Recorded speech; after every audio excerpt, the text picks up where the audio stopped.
Morgan Housel की the psychology of money एक ऐसी किताब है जो आपको सिखाती है कि पैसे के साथ कैसे काम किया जाए ताकि इसे आकर्षित करना आसान हो जाए। यदि कोई इस वस्तु के पीछे के मनोविज्ञान साइकोलॉजी को समझ ले तो बहुत सारा धन आकर्षित कर सकता है। पैसा दुर्लभ नहीं है, बल्कि केवल उन्हीं के लिए उपलब्ध है जो पैसे के खेल के नियमों को जानते हैं।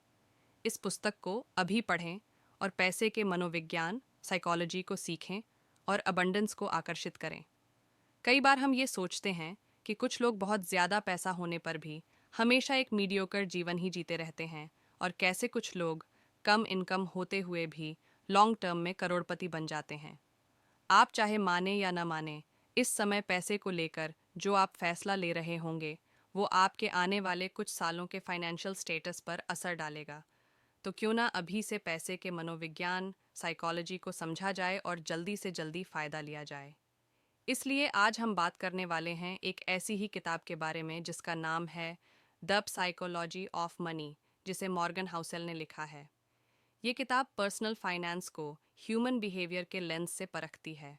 ये कई विषय पर एक ताज़ा नज़रिया देती है, जैसे कि बहुत सी पर्सनल फाइनेंस की किताब फोकस करती है ऐसी चीज़ पर जैसे स्टॉक मार्केट कैसे काम करता है, कैसे स्टॉक सेलेक्ट करें जाएं या एक पोर्टफोलियो बनाए जाए आदि। हाउसेल लोगों और पैसा के बीच की रिलेशनशिप पर फोकस करते हैं, इस पर पकड़ बनाने के लिए कि क्यों लोग खुद को कर्ज के बोझ तले दबाते हैं। आपको ब्याज दर जानने की ज़रूरत नहीं है। आपको लालच को, सुरक्षा, असुरक्षा को और सकारात्मकता, ऑप्टिमिज्म को पढ़ने की ज़रूरत है। यहाँ इस समरी को क्यों पढ़ें? मुझे कहना होगा, इस तरह के एक व्यावहारिक सवाल पूछने के लिए आपको बधाई। एक ऐसे व्यक्ति के रूप में जो किताबों को पूरी तरह से पसंद करता है, मुझे उन्हें अच्छी तरह से पढ़ना, नोट्स लेना, उनकी शिक्षाओं के साथ प्रयोग करना और फिर उन पाठों को समराइज करना पसंद है जो मुझे सबसे ज़्यादा प्रभावित करते हैं। परिचय। अच्छा पैसा होने का आपके स्मार्ट होने से बहुत कम लेना देना है, लेकिन ज़्यादा इस बात से लेना देना है कि किस तरह आप व्यवहार बिहेव करते हैं। सही चीज़ों में एंगेज करें और चांस हैं कि आप सफल हो जाएंगे। इसी तरह से आप में कितनी भी बुद्धिमत्ता, समझ या अंदर की खबर हो, ये आपको गलत व्यवहार से उपजे परिणाम से नहीं बचा सकता है। किताब का हर अध्याय, चैप्टर, एक इंसान को पैसे के प्रति व्यवहार और रवैया, एटीट्यूड को दर्शाता है। कुछ व्यवहार अच्छे नतीजे की गारंटी देते हैं, जबकि दूसरे व्यवहार विफलता के। तो चलिए फिर इस किताब के 12 महत्वपूर्ण पाठों को डिटेल में समझते हैं। पाठ 1। कोई पागल नहीं है, हर एक की एक अलग सोच होती है कि किस तरह यह दुनिया काम करती है। आपका दुनिया को देखने का नज़रिया कई हालात, वैल्यूज़ और बाहरी प्रभावों से प्रभावित होता है। आपके अपने पैसे के साथ पर्सनल एक्सपीरियंसेस का दुनिया में होने वाली घटनाओं से लेना 0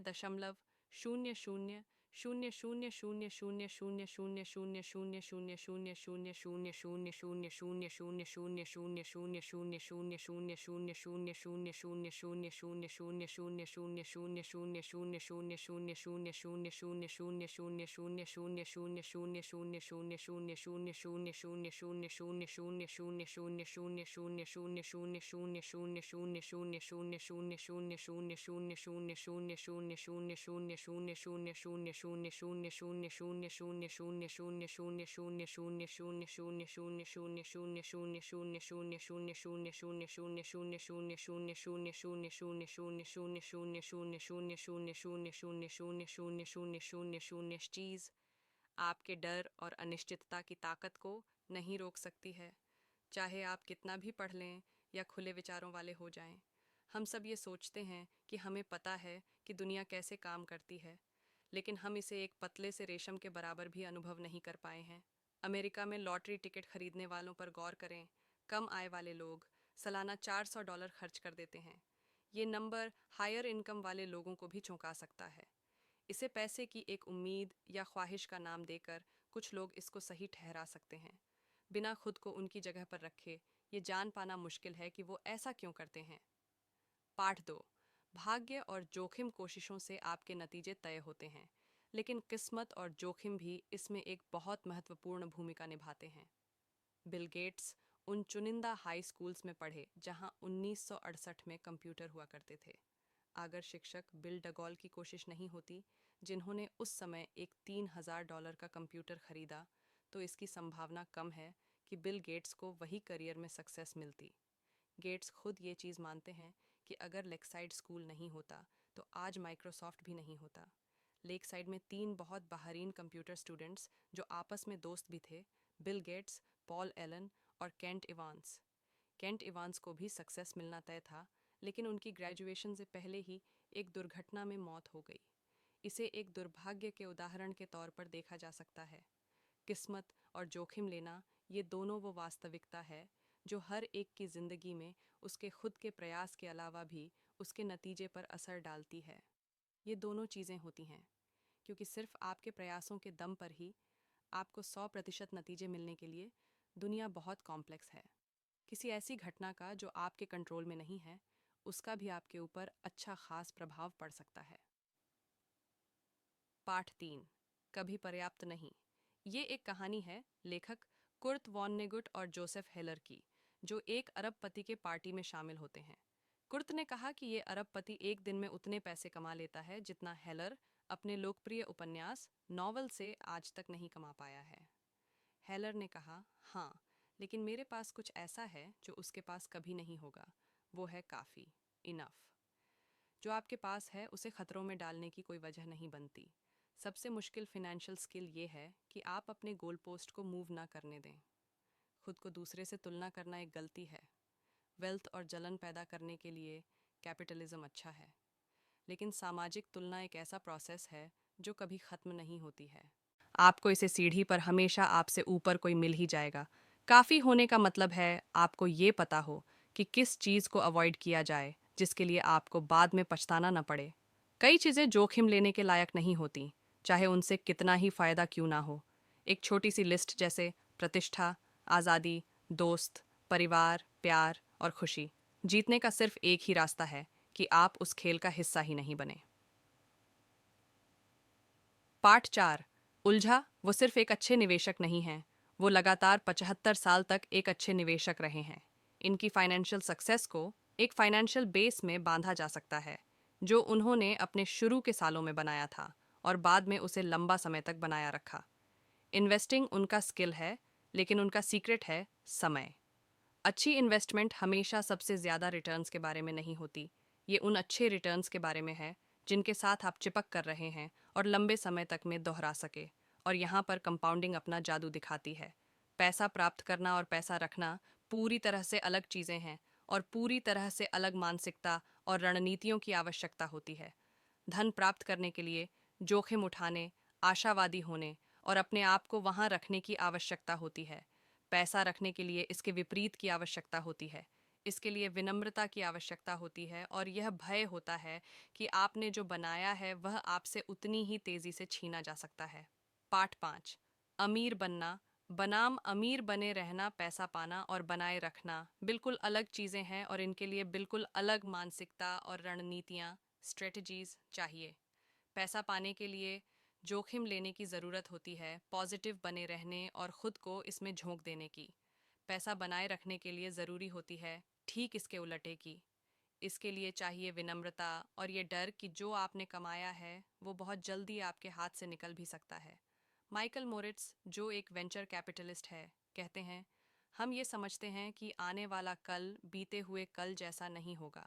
हम अभी तक के मिले इनाम पर आराम नहीं कर सकते। हम आत्मसंतुष्ट नहीं हो सकते। हम ये मानकर नहीं बैठ सकते कि बीते हुए कल की सफलता आने वाले कल की सफलता में तब्दील हो जाएगी।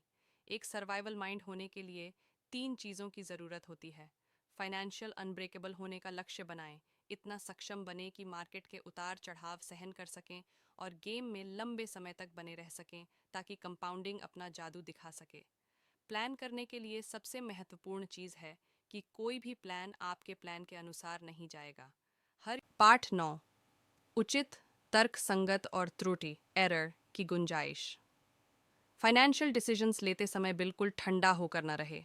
उचित रहने का लक्ष्य रखें। वाजिब होना ज़्यादा रियलिस्टिक है, और इसके साथ लंबे समय तक बने रहने की, जो कि सबसे ज़्यादा मायने रखता है। पैसा बनाने के चांसेस समय के साथ बढ़ते जाते हैं। स्कॉट सेगन, जो एक पॉलिटिकल साइंटिस्ट है, कहते हैं, चीज़ें जो पहले कभी नहीं हुई वो पूरे समय होती रहती है। याद रखें कि बीते कल की परफॉर्मेंस आने वाले कल की परफॉर्मेंस का संकेत नहीं होती है। ब्लैक जैक और पोकर के प्लेयर्स को पता होता है कि वो संभावनाओं के साथ खेल रहे हैं, निश्चितों के साथ नहीं। सबसे बेहतर प्लान ये है कि उन चीज़ों के लिए प्लान किया जाए जो आपके प्लान के हिसाब से नहीं जाती हो। आप इसको गलती के लिए जगह होना भी कह सकते हैं। ये इकलौता तरीका है सुरक्षित रूप से ऐसी दुनिया को दिशा देने का जो कि अनिश्चितताओं से चलती है, न कि निश्चितताओं से। ऐसी चीज़ के लिए तैयार होना या उम्मीद करना बहुत मुश्किल है जिसे आप देख नहीं सकते।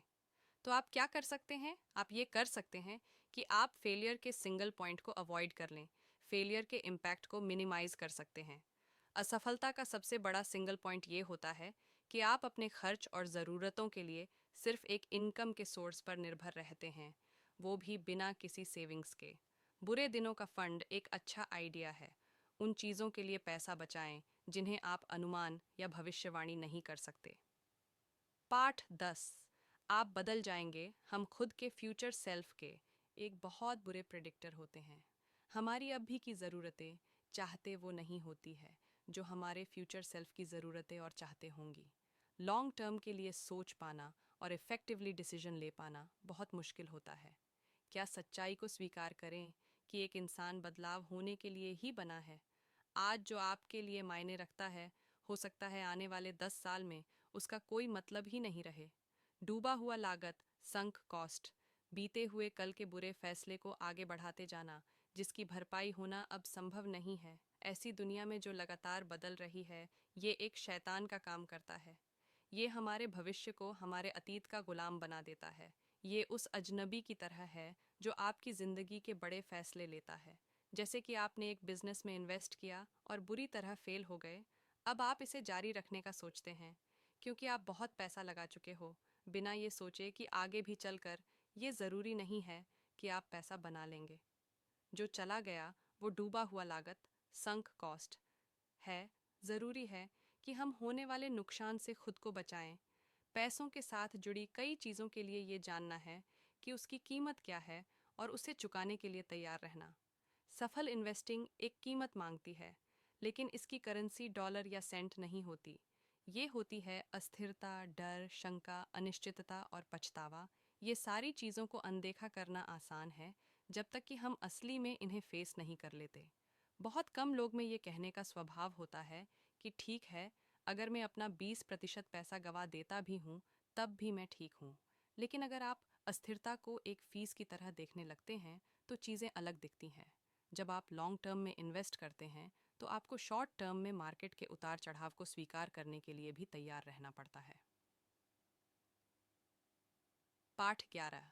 निराशावाद का प्रलोभन। नेगेटिव सोच सिर्फ सकारात्मक पॉजिटिव सोच से ज़्यादा आम नहीं है, ये उससे ज़्यादा स्मार्ट भी लगती है।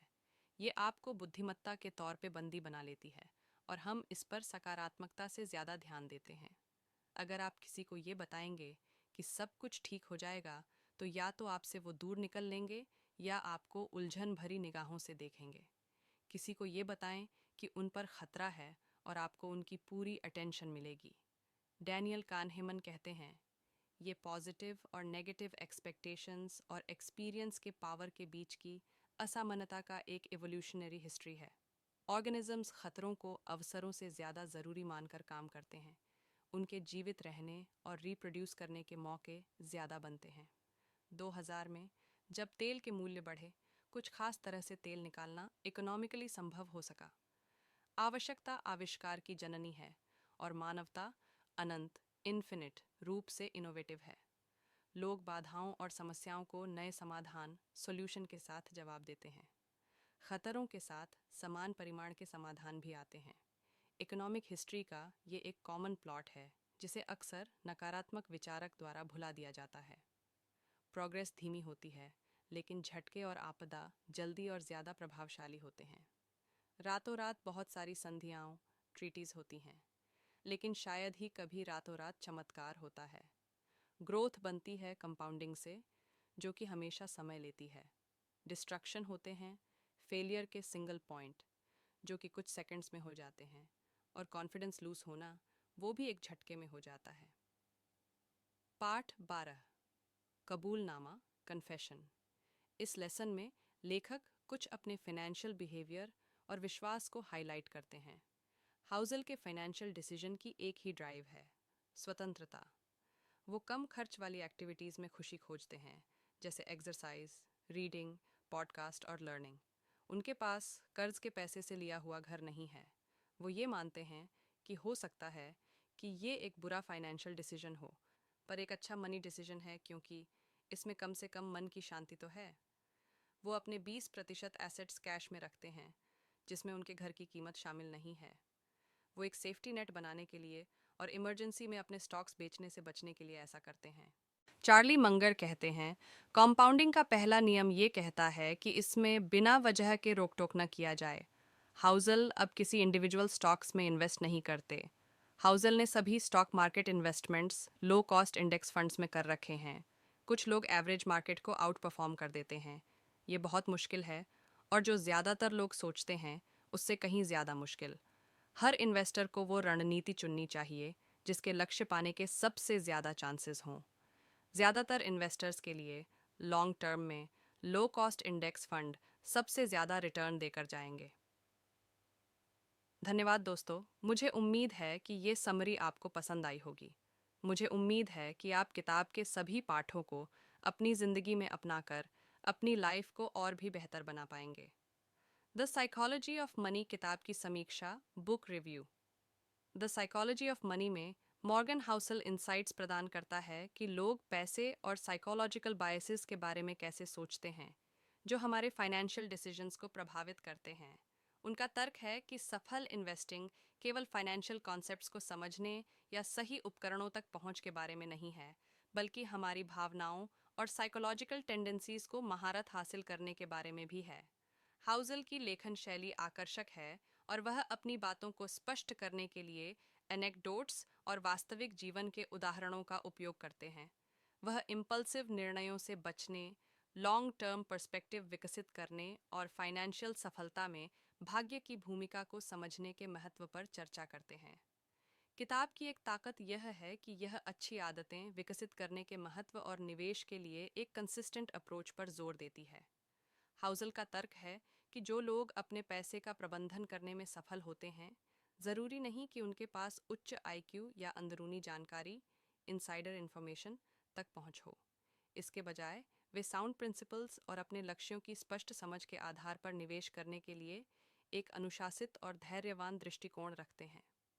कुल मिलाकर, the psychology of money investing के मनोविज्ञान और बेहतर फाइनेंशियल निर्णय लेने के तरीके के बारे में अधिक जानने में रुचि रखने वाले किसी भी व्यक्ति के लिए एक मूल्यवान संसाधन, रिसोर्स है।